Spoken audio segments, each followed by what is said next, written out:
Greetings, fellow lovers of history, and welcome to my channel.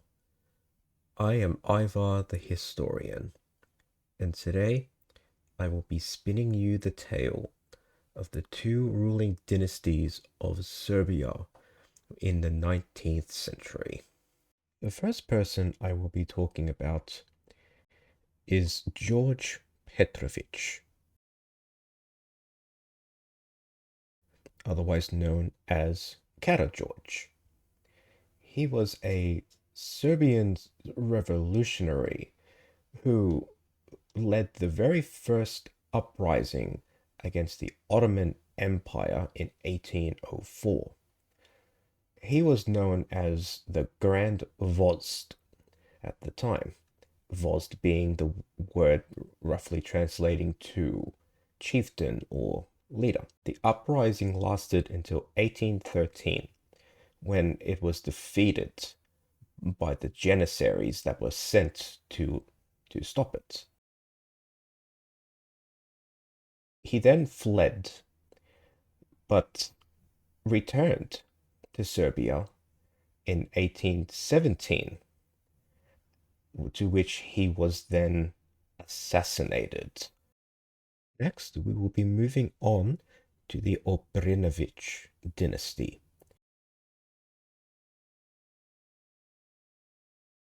He was known as the father of the fatherland, as he led the second uprising.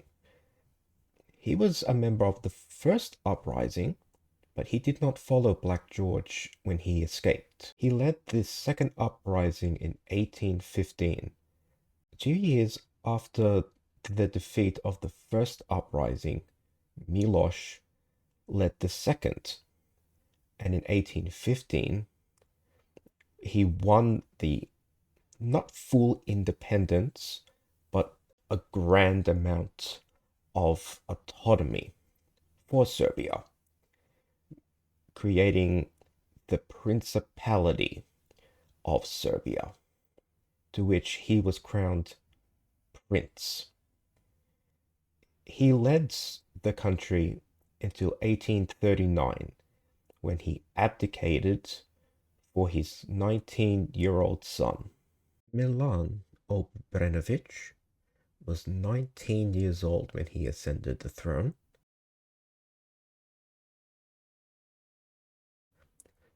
At the time of his ascension, Milan was already suffering with tuberculosis.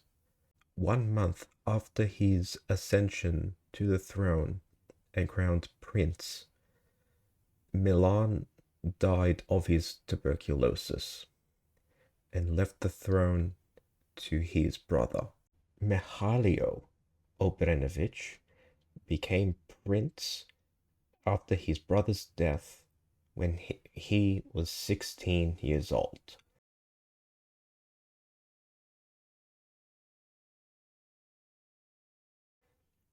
He had a regent that helped rule with him, but the next year when he turned 17, he was pronounced of age to rule. Mihailo was a fairly ineffective ruler and only led the country for 3 years before he was overthrown in a rebellion in 1842.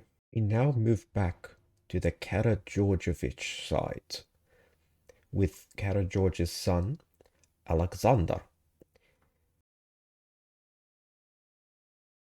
He was chosen to be prince after Mihailo was overthrown.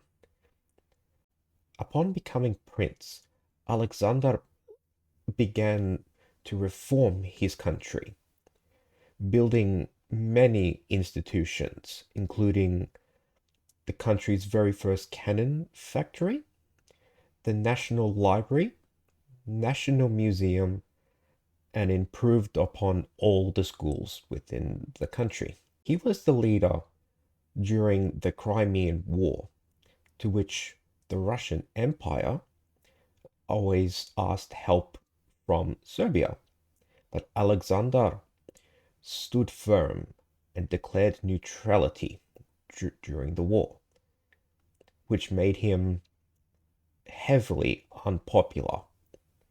He was then overthrown and exiled with his family, to which they moved to Switzerland in 1858. After the exile of Alexander Karađorđević, we go back to the Obrenović dynasty. The nobles of Serbia asked Miloš to come back, to which he accepted. He only lasted a further 2 years, though, as he passed away of natural causes in 1860. After his father's death, Mihailo came back to the throne. Upon his father's death, Mihailo came back to the throne. He did a much better job the second time around, becoming more popular than he was the first time. But in 1868, during a carriage ride in the outskirts of Belgrade, along with Princess Anka, Mihailo was assassinated in the park. There was no reasoning as to why he was assassinated, though.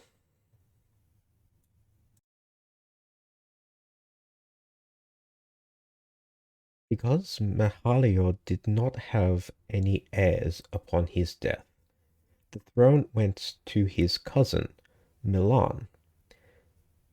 Milan became prince at the age of 14, having a regency council rule for him until 1872, when he became 18.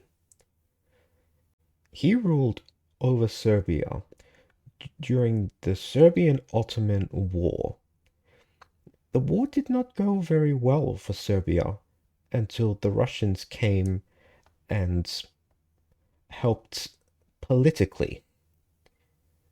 At the end of the war, Serbia was granted its complete freedom, and it became the Kingdom of Serbia, with Milan becoming Milan I, its first king. As king, he fought a war against Bulgaria, to which it went even worse than the war against the Ottomans, to which Milan became heavily unpopular. So in 1889, he abdicated very suddenly and retired into private life. Upon Milan's abdication, his son Alexander became the second king of Serbia. Milan was only 13 at the time, so he had a regency council. One of the members of his regency was his mother, Natalia. At the age of 17, Alexander declared himself of age to rule. He then dissolved the National Assembly and abolished the liberal constitution that his father had put into place during his rule, and replaced it with the original constitution of the principality, giving him more rights to rule however he seemed fit. He was going to appoint his brother-in-law to be his heir. But before he could do so, officers of the military and some members of the Black Hand plotted to assassinate Alexander, to which they succeeded. They brutally murdered him in his estate, and he died along with his wife. Just before Alexander's assassination, it was decided that Black George's grandson, Peter, would lead the country. During his reign, at the very beginning, it was fairly peaceful. Not much really happening until 1912, when the First Balkan War happened. Upon Alexander's assassination, it was decided that Black George's grandson, Peter, would become the next king. Before being allowed back into Serbia, Peter was already a battle-hardened prince.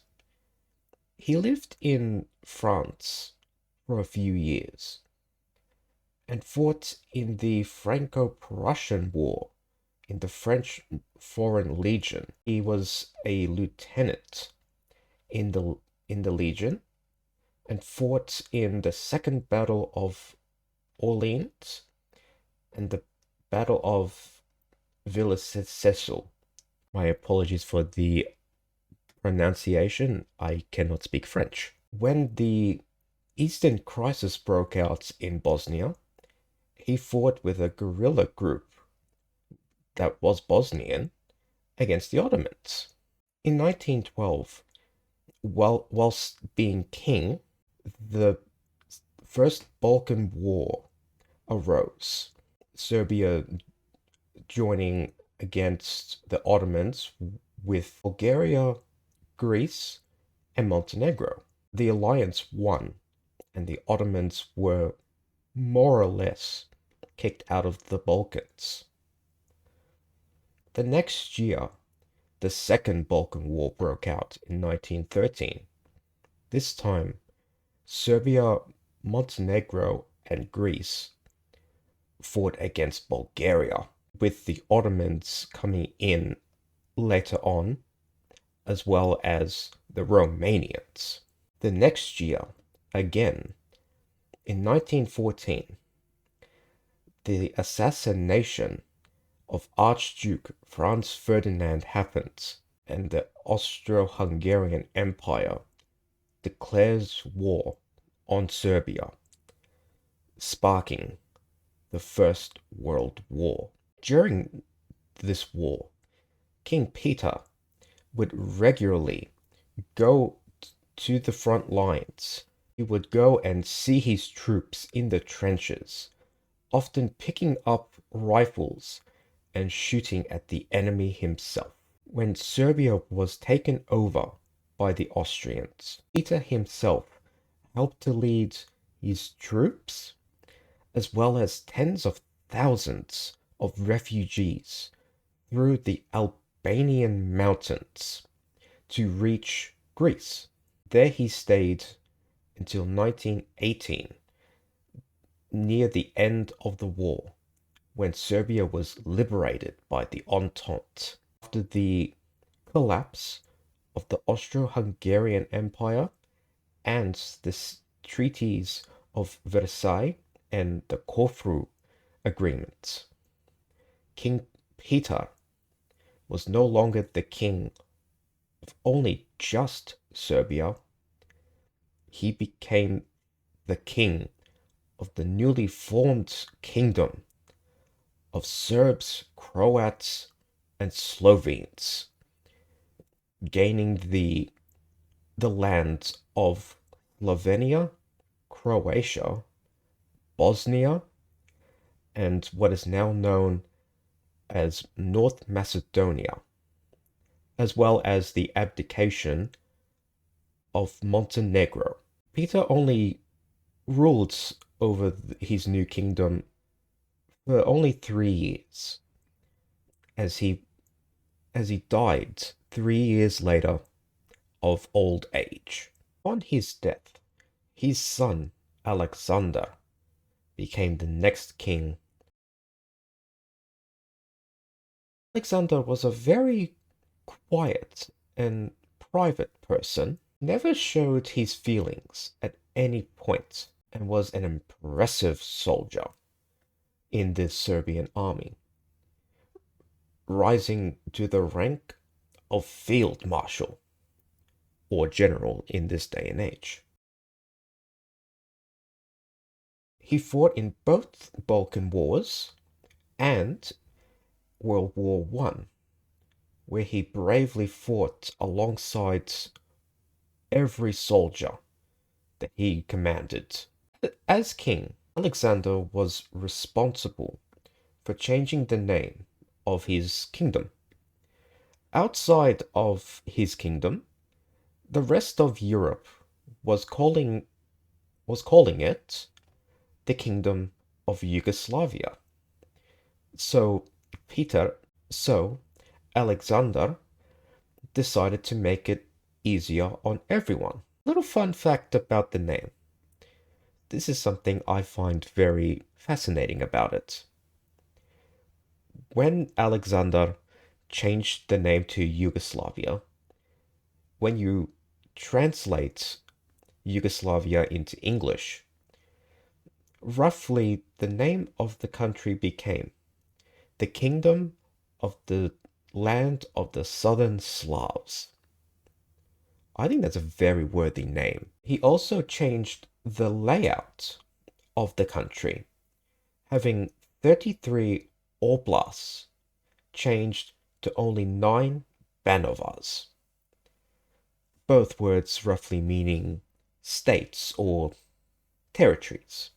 On January 6, 1929, Alexander abolished the Yugoslav constitution and proclaimed a personal dictatorship, giving himself more power and freedom to rule as he seemed.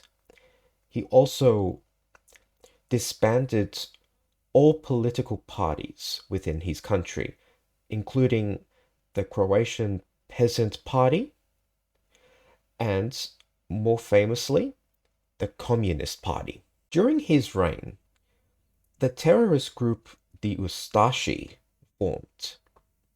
I will be doing a video on them in the future.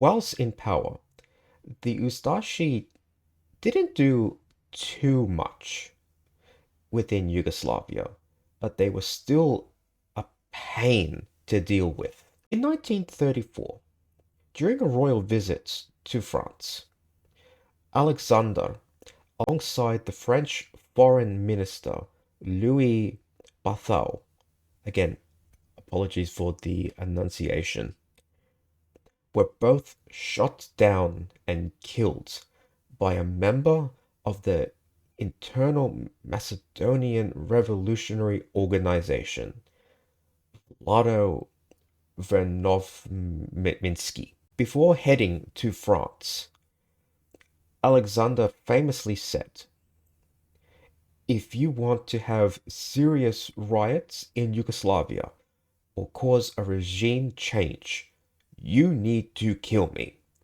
Shoot at me and be sure you have finished me off, because that is the only way to make changes in Yugoslavia." Alexander's eldest son, Peter II, then became king after Alexander's assassination. Peter was only 11 at the time of his father's assassination, so a regent was appointed. His regent, as you see next to him, was Prince Paul. I will speak about him next. Peter was schooled first in Belgrade, but then he moved to the United Kingdom for school. So he was capable of speaking both the Serbo-Croat language as well as English. During World War II, the Royal Yugoslav Army threw a coup against Prince Paul and proclaimed 17-year-old Peter of age to rule. Peter denounced the signing of the tripartite pact that Paul had done 2 days prior to his coup.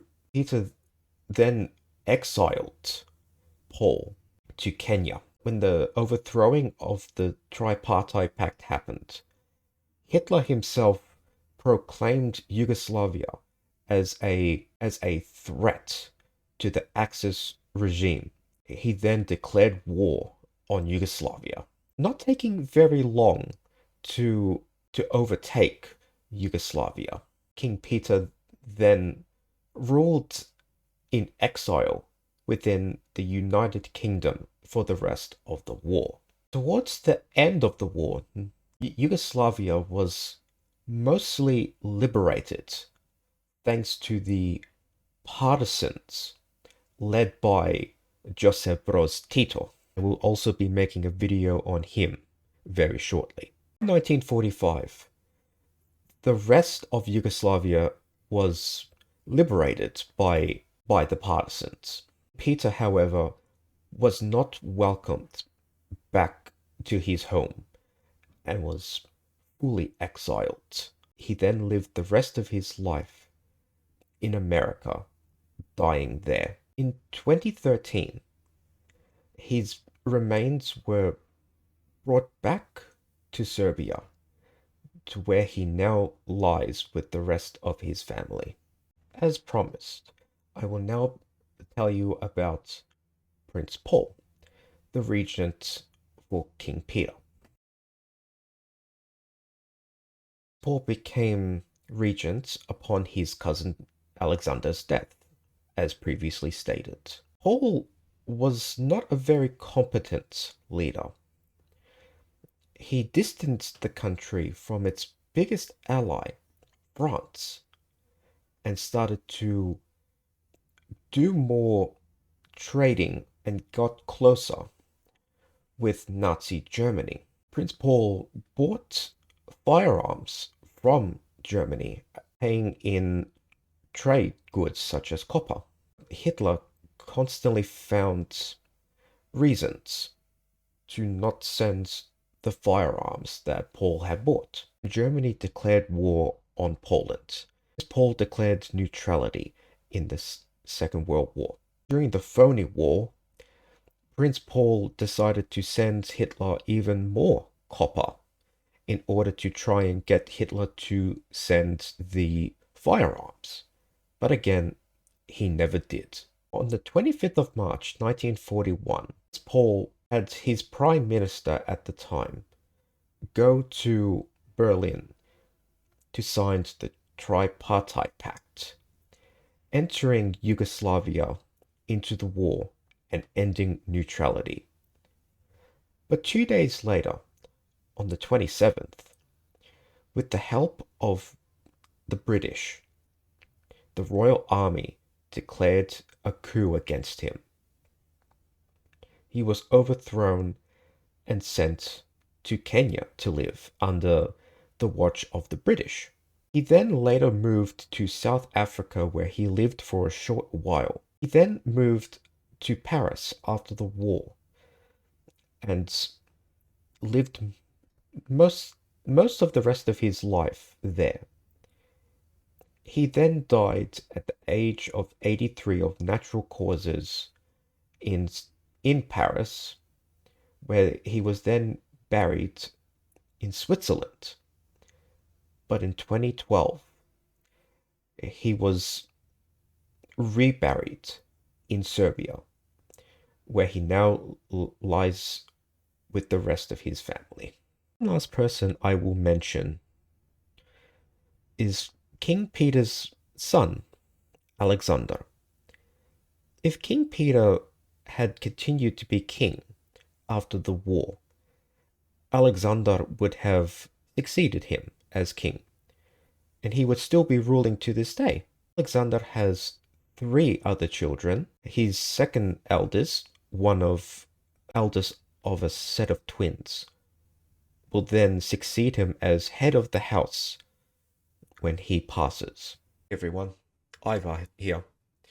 I just wanted to take a moment to say thank you for watching to the very end of my very first YouTube video.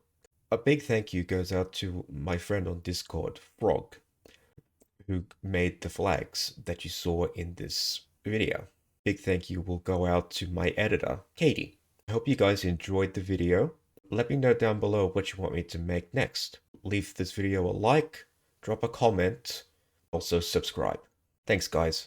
See you in the next video.